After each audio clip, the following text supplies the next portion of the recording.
നമസ്കാരം. 4K ന്യൂസിലേക്ക് സ്വാഗതം. ഗാസയ്ക്ക് മേലുള്ള ഇസ്രായേലിന്റെ കനത്ത ആക്രമണം തുടരുകയാണ്.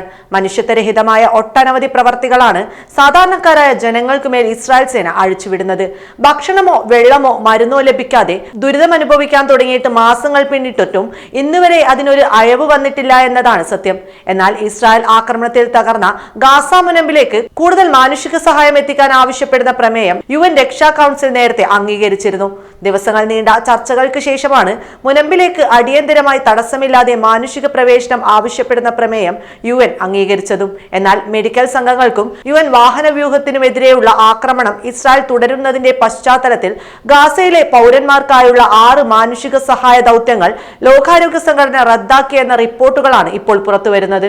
സുരക്ഷാ പ്രശ്നങ്ങളെ അടിസ്ഥാനമാക്കിയാണ് ദൗത്യം പിൻവലിക്കുന്നതെന്ന് ലോകാരോഗ്യ സംഘടനയുടെ ഡയറക്ടർ ജനറൽ ഡെഗ്രോഡ് അദോനോ ഗബ്രിയേൽസ് അറിയിച്ചതായി വാർത്താ ഏജൻസിയായ റോയിട്ടേഴ്സ് റിപ്പോർട്ട് ചെയ്തു. ജനീവയിൽ നടന്ന വെർച്വൽ വാർത്താ സമ്മേളനത്തിൽ സംസാരിക്കുകയായിരുന്നു അദ്ദേഹം. ഗാസയിലേക്ക് മാനുഷിക സഹായം എത്തിക്കുന്നതിന് ലോകാരോഗ്യ സംഘടനയുടെയും മറ്റ് പങ്കാളികളുടെയും അഭ്യർത്ഥനകൾ അംഗീകരിക്കാൻ ഇസ്രായേൽ ഭരണകൂടം തയ്യാറാവണമെന്നും അദോനോ ഗബ്രിയേൽസ് ആവശ്യപ്പെട്ടു. ഡിസംബർ 26-നാണ് അവസാനമായി ലോകാരോഗ്യ സംഘടന ഗാസയിലേക്ക് മാനുഷിക സഹായങ്ങൾ എത്തിച്ചത്. ഗാസയിലെ പലസ്തീനുകൾക്കെതിരെ ഇസ്രായേൽ നടത്തുന്ന ആക്രമണങ്ങളിൽ ഐക്യരാഷ്ട്രസഭ മുന്നോട്ട് വെച്ച അഭ്യർത്ഥനകളും നിർദ്ദേശങ്ങളും ഇസ്രായേൽ നിരസിച്ചിരുന്നു. തുടർന്ന് ഇസ്രായേൽ സൈന്യത്തിന്റെ ഭാഗത്തു നിന്ന് കൃത്യമായ സുരക്ഷാ നടപടികൾ ഉണ്ടാവാത്തതിനാൽ ഗാസയിലേക്കുള്ള ഒന്നിലധികം സഹായ ദൗത്യങ്ങൾ നിർത്തിവെക്കേണ്ടി വന്നതായി ലോകാരോഗ്യ സംഘടന വ്യക്തമാക്കി.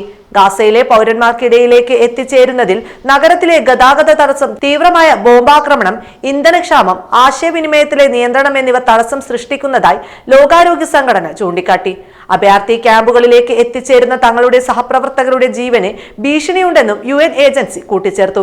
അതേസമയം ഗാസയിലെ പൗരന്മാർക്കുള്ള ലോകാരോഗ്യ സംഘടനകളുടെ മാനുഷിക സഹായത്തിൽ കുറവ് വരുത്തണമെന്ന് ഇസ്രായേൽ സൈന്യം ആവശ്യപ്പെട്ടിരുന്നു. ഇസ്രായേലി ബന്ദികളെ മോചിപ്പിക്കുന്നതിനായി പലസ്തീൻ സായുധ സംഘടനയായ ഹമാസിനെ സ്വാധീനിക്കാനാണ് ഇസ്രായേൽ സൈന്യം ഇത്തരത്തിലൊരു പ്രസ്താവന പുറത്തിറക്കിയത്. എന്നാൽ ഐക്യരാഷ്ട്രസഭയുടെ കണക്കുകൾ പ്രകാരം ഗാസയിലെ പലസ്തീനുകൾ നിലവിൽ പട്ടിണിയിൽ ആണെന്നാണ് വ്യക്തമാകുന്നത്. വളരെ ക്രൂര നടപടികളുമായാണ് ഇസ്രായേൽ സേന മുൻപോട്ട് പോയിക്കൊണ്ടിരിക്കുന്നത്. ഇങ്ങനെയാണ് ഇസ്രായേലിന്റെ നിലപാടെങ്കിൽ ഇതിന് വലിയ വില കൊടുക്കേണ്ടി വരും സേനയും പ്രധാനമന്ത്രി ബെഞ്ചമിൻ നെതന്യാഹു എന്നതും സത്യം. യുദ്ധം ആരംഭിച്ചതു മുതൽ കൊല്ലാക്കൊലയാണ് ഗാസയ്ക്ക് മേൽ ഇസ്രായേൽ സേന നടത്തിക്കൊണ്ടിരിക്കുന്നത്. ഇപ്പോൾ മാനുഷിക സഹായം നൽകുന്നവർക്കെതിരെയുള്ള ഇസ്രായേലിന്റെ ഈ ആക്രമണം തീർത്തും മനുഷ്യത്വരഹിതം മാത്രമാണ്.